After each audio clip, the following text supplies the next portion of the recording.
All right, I want to tell you a story because I look out here and I see a lot of really great people. You know, I've gone and talked to a lot of different places. Whenever I talk to Montana, I really feel welcome. There is a real kindred spirit. There are pioneers in Alaska, and there are pioneers in Montana, and I really feel like I'm in good company. I didn't say this to Chicago, okay?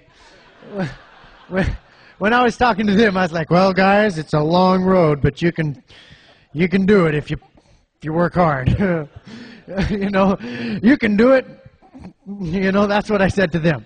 But I really feel like I'm in good company here in Montana. You know, second only to, you know, my own kinsmen and countrymen in Alaska.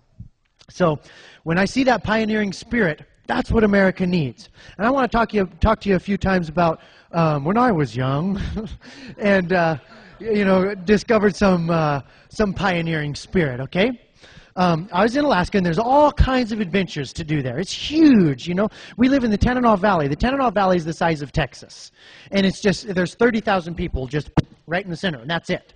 And so there's just all this wilderness and all this opportunity. Now, the feds, I'll tattle on them a little bit because I never pass up an opportunity to bash government.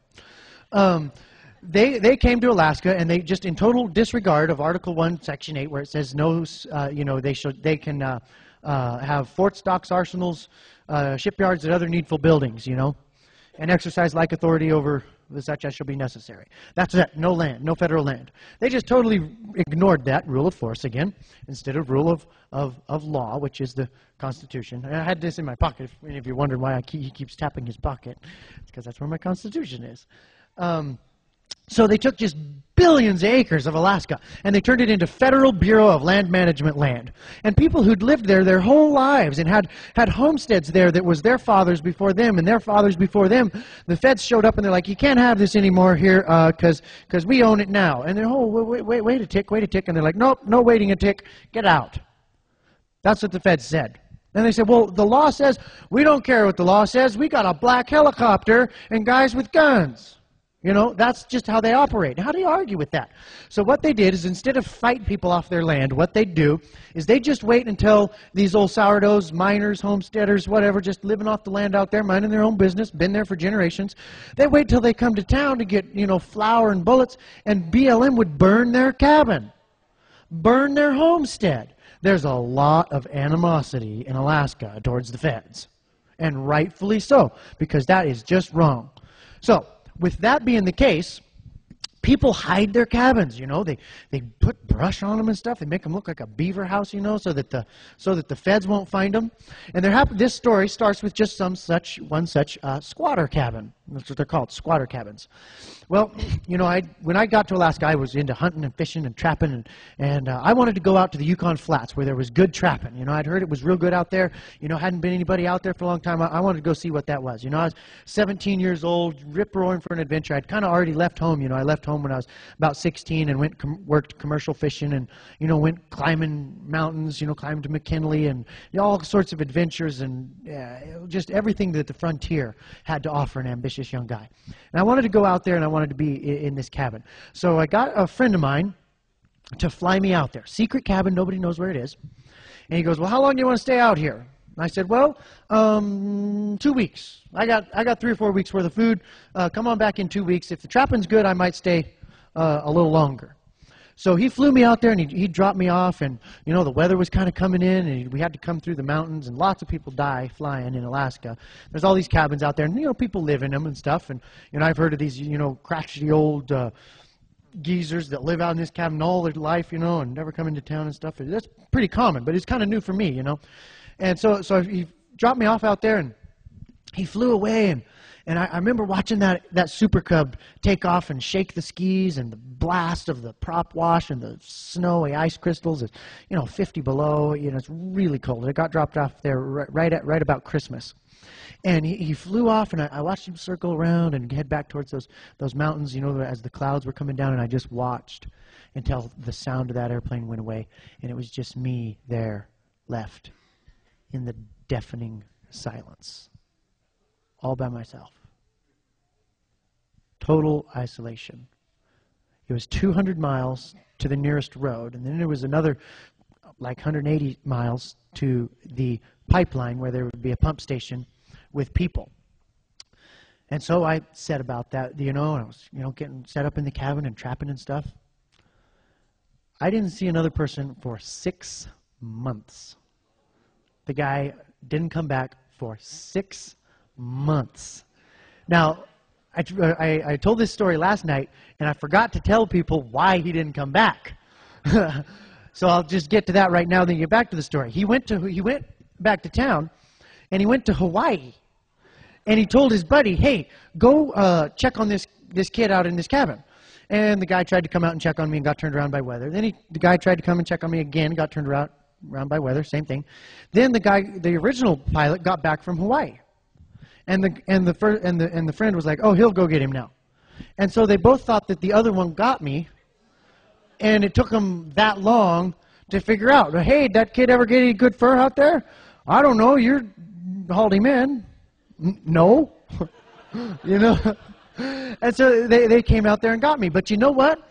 That pressure and that dark, it's 50 below, it's dark all the time, you just got an hour and a half of daylight. There was one, I saw Alaska Airlines fly over once a day at 30,000 feet. They never saw me, for 6 months. And you go through a process out there. You go through a process. And you know what I've seen? I've seen myself go through that process politically. And I think that I'm seeing people all over the country go through the process.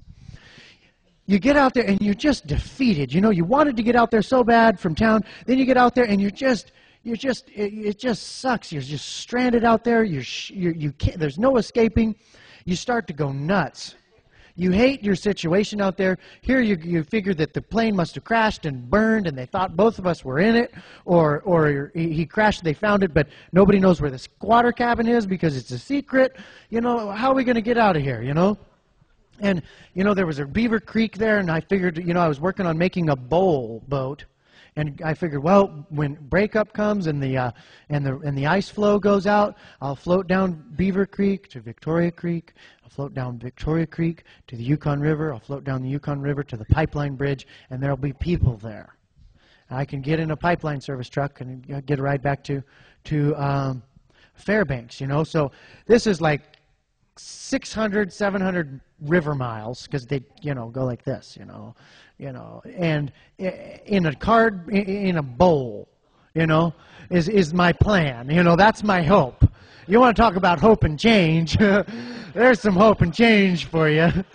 So, here's what I learned in that situation, because I sat down in the darkness and I was just defeated and I was feeling sorry for myself and I was hating my situation and I was loathing it and I was thinking about what if, and these unsurmountable challenges that are just more than any guy could deal with.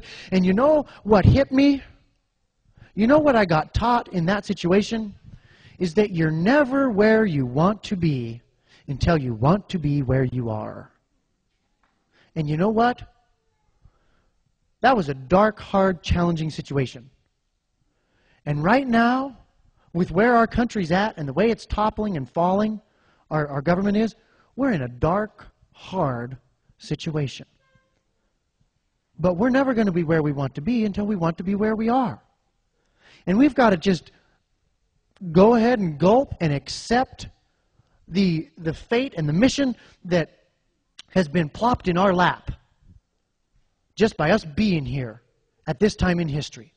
And so long as we fight that, the longer it'll be until we can rise up and seize the day and be what history is longing for us to be. And you know what? Times are dire. I'll tell you another time where I kind of had this same feeling where it was hopeless, and then you just had to gulp and rise to the occasion. Is climbing McKinley. I've led 3 separate expeditions to the top of McKinley. There's a lot of people die on McKinley. There's bodies all along the trail. There's no way to get them off of there. And